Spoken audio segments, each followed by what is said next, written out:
અરબ સાગરની અંદર એક અસ્થિરતા ઉભી થઈ શકે છે, એ પછી વરસાદી સિસ્ટમમાં પરિવર્તિત થશે. નૈઋત્યનું ચોમાસું જે નિષ્ક્રિય થયેલું છે તેની અંદર થોડોક બદલાવ આવશે. ચોમાસું છે એ અત્યારે જ્યાં અટકેલું છે ત્યાંથી થોડુંક આગળ વધી શકે. જે વિસ્તારોની અંદર ગાજવીજ અને પવન સાથે વરસાદો જ્યાં પડશે ત્યાં થોડુંક વરસાદની તીવ્રતા પણ વધારે જોવા મળશે. દ્વારકા, પોરબંદર હોય, ગીર સોમનાથ, જુનાગઢ, અમરેલી, ભાવનગર અને બોટાદ સુધીના વિસ્તારો, એમાં વરસાદી ગતિવિધિ જોવા મળશે. 16 થી 20 તારીખ દરમિયાન દક્ષિણ ગુજરાતના વલસાડ, વાપી, નવસારી, બારડોલી, બીલીમોરા અને ડાંગ જેવા વિસ્તારોની અંદર તીવ્રતા સાથે વરસાદો પડવાની પણ શક્યતા. 20 થી 28 જૂન દરમિયાન સૌરાષ્ટ્ર, મધ્ય ગુજરાત અને દક્ષિણ ગુજરાત સુધી પહોંચી જશે. છેલ્લા ઘણા સમયથી વરસાદે વિરામ લીધો હતો, કારણ કે મોન્સૂન બ્રેકની સ્થિતિ હતી. ત્યારે હવે ફરી ગુજરાતમાં વરસાદી સિસ્ટમ સક્રિય થઈ છે. સૌરાષ્ટ્ર સહિતના અનેક વિસ્તારોમાં ધોધમાર વરસાદ પડી રહ્યો છે. ત્યારે ખેડૂતો વિચારી રહ્યા છે કે શું ચોમાસું બેસી ગયું છે અને આ ધોધમાર વરસાદમાં વાવણી કરવી કે કેમ. નમસ્કાર, હું છું કૃપાલસિંહ જાડેજા અને હવામાન નિષ્ણાત પરેશભાઈ ગોસ્વામી સાથે વાત કરીએ એ પહેલા કયા વિસ્તારમાં અને કેવી આગાહી છે તેના વિશે વાત કરીએ. વાત ગુજરાતી પર. સામાન્ય રીતે મહારાષ્ટ્ર અને મુંબઈમાં ચોમાસાની એન્ટ્રી થયા બાદ 7 દિવસમાં ગુજરાતમાં ચોમાસું પહોંચી જતું હોય છે, પરંતુ અરબી સમુદ્રમાં વરસાદી સિસ્ટમ નિષ્ક્રિય થઈ જતા હજુ પણ ગુજરાતમાં ખેડૂતો કાગડોળે ચોમાસાની રાહ જોવા મજબૂર થયા છે. કેરળમાં વહેલું ચોમાસું પહોંચતા જગતના તાતને અપેક્ષા હતી કે આ વખતે ગુજરાતમાં ચોમાસું કદાચ વહેલું પહોંચશે, પરંતુ એવું થયું નહીં. આમ તો 15 જૂને ગુજરાતમાં ચોમાસું પહોંચી જતું હોય છે, પરંતુ આ વખતે ચોમાસું થોડું મોડું પહોંચવાના એંધાણ હાલ વર્તાઈ રહ્યા છે. આ સ્થિતિ વચ્ચે હાલ ખેડૂતો માટે રાહતના સમાચાર આવ્યા છે. જી હા, છેલ્લા ઘણા સમયથી વરસાદે વિરામ લીધો હતો, ત્યારે હવે ફરી ગુજરાતમાં મેઘરાજાની રી એન્ટ્રી થવા જઈ રહી છે. હવામાન વિભાગની આગાહી મુજબ આજે વાત કરવામાં આવે તો રાજ્યમાં હળવાથી મધ્યમ વરસાદની આગાહી કરવામાં આવી છે. બીજી બાજુ પવનની દિશા દક્ષિણ પશ્ચિમથી પશ્ચિમ બાજુની રહેશે.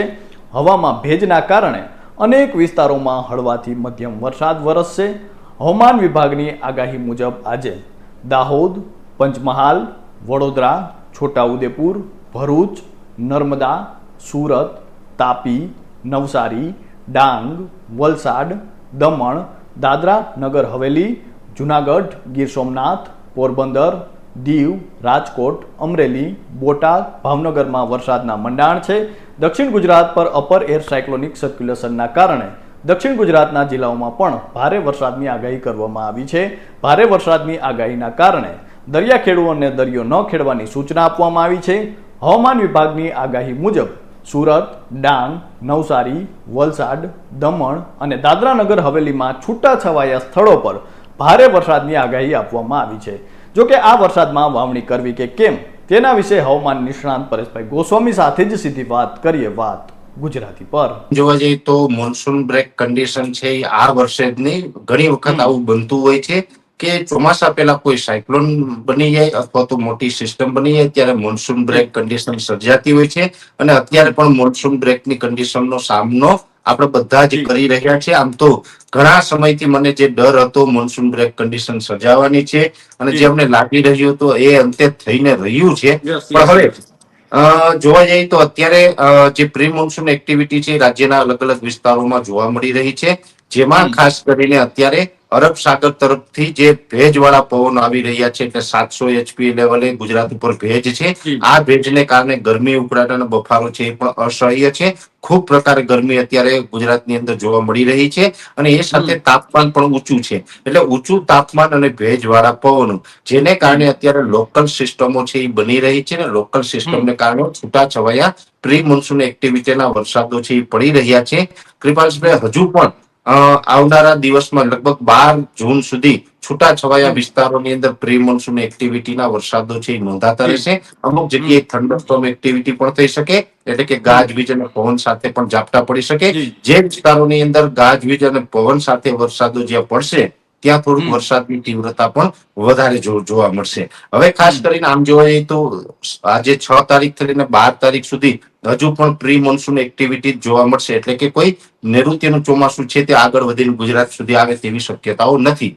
ત્યારબાદ 15 તારીખની આસપાસથી અરબ સાગરની અંદર એક અસ્થિરતા ઉભી થઈ શકે છે, એ પછી વરસાદી સિસ્ટમમાં પરિવર્તિત થશે અને લગભગ એ સિસ્ટમ છે એ લો પ્રેશર કેટેગરી સુધી જાય તેવી શક્યતાઓ છે. ને એ લો પ્રેશર જે હશે એ લો પ્રેશર મહારાષ્ટ્ર પર થઈને મધ્ય પ્રદેશ તરફ નીકળી શકે છે. એટલે કે જે મે મહિનાના છેલ્લા અઠવાડિયામાં 21 થી 27 મે વચ્ચે જે ડિપ્રેશન બન્યું હતું અને એ ડિપ્રેશન કેવી રીતે રત્નાગીરી પાસે થઈને મહારાષ્ટ્રમાં આગળ ગયું એ જ ટ્રેક ઉપર આ સિસ્ટમ જાય તેવી શક્યતાઓ છે. પણ એ સિસ્ટમ છે એ જેવી રીતે ત્યાં 15 તારીખ આસપાસ બનશે એટલે એક વખત નૈઋત્યનું ચોમાસું જે નિષ્ક્રિય થયેલું છે તેની અંદર થોડોક બદલાવ આવશે. ચોમાસું છે એ અત્યારે જ્યાં અટકેલું છે ત્યાંથી થોડુંક આગળ વધી શકે છે, થોડુંક આગળ વધશે, જેને કારણે 16 જૂન થી લઈ અને 20 જૂન વચ્ચે ગુજરાતના જે સૌરાષ્ટ્રના દરિયાઈ કાંઠાના જિલ્લા જેમાં દ્વારકા, પોરબંદર હોય, ગીર સોમનાથ, જુનાગઢ, અમરેલી, ભાવનગર અને બોટાદ સુધીના વિસ્તારો એમાં વરસાદની ગતિવિધિ જોવા મળશે. જો કે આ તમામ વિસ્તારમાં સાર્વત્રિક નહીં હોય પણ છૂટાછવાયા વિસ્તારોની અંદર વરસાદી ગતિવિધિ 16 થી 20 જોવા મળી શકે. ખંભાત લાગુ વિસ્તાર છે, ખંભાતના અખાત લાગુ વિસ્તાર, આણંદ, નડિયાદ, ખેડા સુધીના વિસ્તાર, જંબુસર, વાગરા વિસ્તારો હોય, ત્યાર પછી જે વડોદરાના વિસ્તારો છે એમાં પણ વરસાદની ગતિવિધિ જોવા મળી શકે.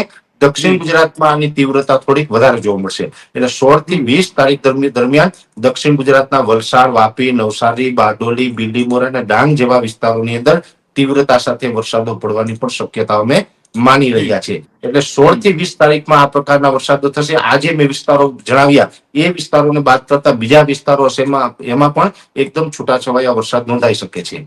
ત્યારબાદ 21 થી લઈને 28 જૂનનું સેશન આવશે. એ સેશનની અંદર થોડુંક વરસાદની ગતિવિધિ વધશે, ચોમાસું થોડુંક આગળ પણ ચાલશે અને 21 થી 28 જૂનમાં ચોમાસું છે એ સૌરાષ્ટ્ર, મધ્ય ગુજરાતના અનેક ભાગો અને દક્ષિણ ગુજરાતના તમામ ભાગો આ વિસ્તારોને આવરી લે. નૈઋત્યનું ચોમાસું 21 થી 28 જૂન દરમિયાન સૌરાષ્ટ્ર, મધ્ય ગુજરાત અને દક્ષિણ ગુજરાત સુધી પહોંચી જશે. અને જે વિસ્તારો બાકી રહેશે જેમાં ઉત્તર ગુજરાતના વિસ્તારો હોય, કચ્છના વિસ્તારો હોય, એ તમામ વિસ્તારની અંદર જુલાઈ મહિનાના પ્રથમ અઠવાડિયામાં, એટલે આમ તો જુલાઈ મહિનાના પ્રથમ અઠવાડિયામાં 3 જુલાઈથી જે વરસાદો ચાલુ થવાના છે એ વરસાદો તો સંપૂર્ણ જુલાઈ મહિનો આખો મહિનો છે આપણે એલીના રૂપમાં અસર કરશે ને એ વરસાદો લાંબા ચાલવાના છે. પણ જૂન મહિનાની અંદર પણ ચોમાસું ચોક્કસથી આગળ વધી જશે. જુલાઈમાં જયારે કચ્છ અને ઉત્તર ગુજરાતના વિસ્તારોમાં પણ ચોમાસું પહોંચે અને ત્યાં વરસાદો પડે ત્યારે જુલાઈ મહિનામાં સૌરાષ્ટ્ર, મધ્ય ગુજરાત અને દક્ષિણ ગુજરાતમાં વરસાદનો બીજો રાઉન્ડ હશે. કેમ કે એક રાઉન્ડ તો 21 થી 27 જૂન વચ્ચે આવી ગયો હશે. એટલે આ પ્રકારે અત્યારે ચોમાસું છે આ ગતિથી આગળ વધી શકે છે. અત્યારે પવનની ઝડપ છે એ પણ સામાન્ય કરતા વધારે છે. જોવા જઈએ તો મોસ્ટ ઓફ આપણે આ સિઝન દરમિયાન એટલે કે જૂન મહિનાથી જે પવનો હોય પશ્ચિમના હોય છે, ક્યારેક ક્યારેક પવન રોકાય ત્યારે ઉત્તર પૂર્વના પવનો જોવા મળતા હોય છે અને ઉત્તર પૂર્વના પવનો છે એકદમ ચોમાસું નજીક આવે ત્યારે મોટા ભાગે જોવા મળતા હોય છે. હવે ખાસ જોવાનું એ છે કે અત્યારે જે ગુજરાત સુધી પવનો પહોંચી રહ્યા છે તે નૈઋત્યના જ પવનો છે, છતાં પણ ચોમાસું આગળ વધી શકતું નથી. આવું રેર કેસમાં બનતું હોય. બાકી નૈઋત્યના પવનો હોય તો ચોમાસાને વેગ મળવી જોઈએ, પણ નૈઋત્યના પવન હોવા છતાં અરબ સાગરમાં કોઈ વરસાદી સિસ્ટમ નથી જેને કારણે નૈઋત્યનું ચોમાસું અત્યારે આગળ વધી રહ્યું નથી. એટલે ખાસ અત્યારે આપણે છૂટાછવાયા વરસાદો પડશે.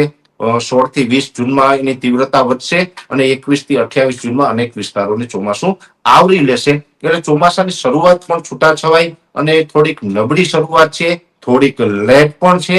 સમય કરતા ચોમાસું મોડું પણ આવશે, પણ એકંદરે ચોમાસું એક વખત રાબેતા મુજબ થશે એટલે જૂન પૂરો થાય અને જુલાઈ મહિનાના પ્રથમ અઠવાડિયામાંથી જે વરસાદની ગતિવિધિ થશે એ રાબેતા મુજબની હશે. ત્યાં સુધી આપણે અનરેગ્યુલર વરસાદો છે જોવા મળી શકે છે.